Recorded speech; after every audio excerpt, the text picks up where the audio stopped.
Thomas's branch line is important, and so is Edward's. But their track and bridges are not so strong as those on the main line. Sir Topham Hatt does not allow the heavier main line engines like Gordon to run on them.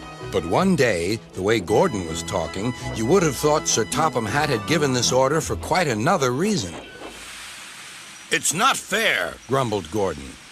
"What isn't fair?" asked Edward. "Letting branch line diesels pull main line trains." "Never mind, Gordon. I'm sure Boko will let you pull his freight cars sometimes." Gordon spluttered. "I won't pull Boko's dirty cars. I won't run on branch lines." "Why not? It would be a nice change." "Sir Topham Hatt would never approve," huffed Gordon. "Branch lines are vulgar."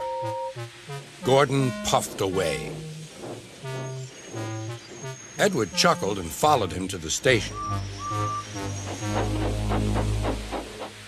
Every evening, the two engines pull two fast trains from the station. Gordon always leaves first with an express for the main line. Edward follows 5 minutes later with his train for the branch line.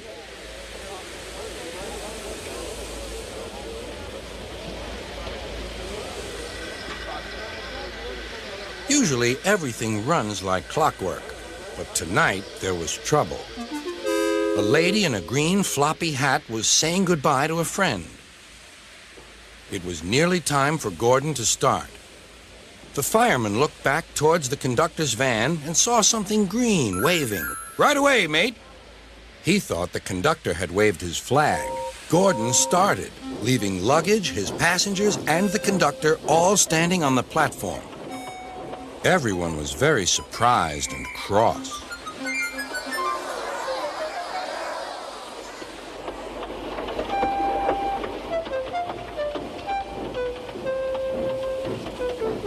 To make matters worse, by the time Gordon had been stopped and brought back, Edward was already late with his train.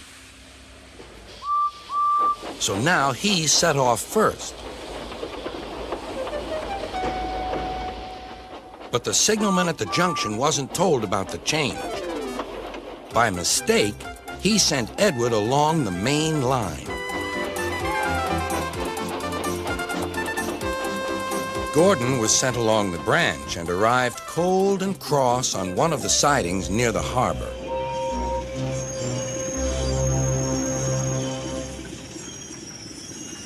Next morning, Bill and Ben peeped into the yard.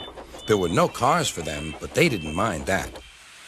Teasing Gordon would be much better fun. "What's that?" asked Bill. "Shh," whispered Ben. "It's Gordon." "It looks like Gordon, but it can't be. Gordon never comes on the branch lines. He thinks them vulgar." Gordon pretended he hadn't heard them.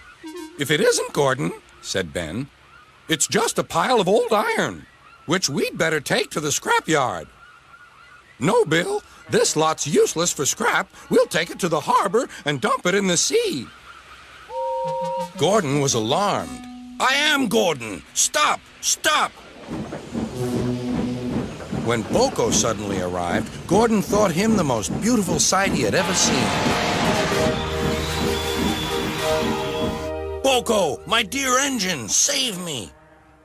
Boko quickly sized up the situation and threatened to take away the cars he had brought for Bill and Ben.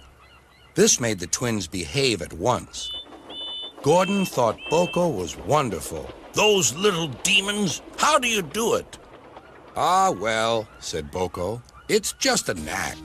Gordon still believes that Boko saved his life, but we know the twins were only teasing, don't we?